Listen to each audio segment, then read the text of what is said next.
Respublikada yovvoyi holda o'suvchi kavrak o'simligini uy sharoitida ham yetishtirsa bo'ladi desak ishonasizmi?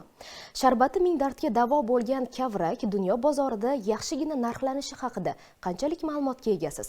Qashqadaryodan tayyorlangan lavha orqali bu savollarga to'liq javob oladi. Jizzaxning Arnasoy tumani hokimi boshchiligida mahalla yettiligi vakillari Qashqadaryo viloyatining Dehqonobod tumanida bo'lishib, kavrak o'simligini yetishtirilishi borasida tajribalarni o'rganishdi.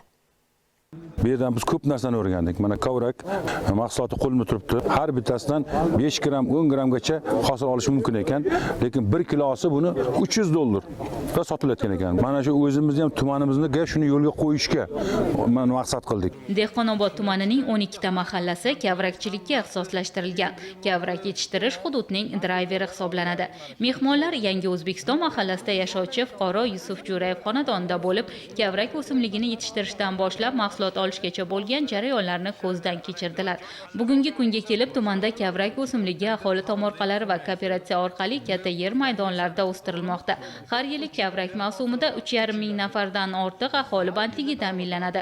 $20 million dan ortiq eksport yo'lga qo'yilmoqda. Asosan bu mahsulot suvsizlikka chidamli, quruq toshli joylarga ham yetishtiriladi.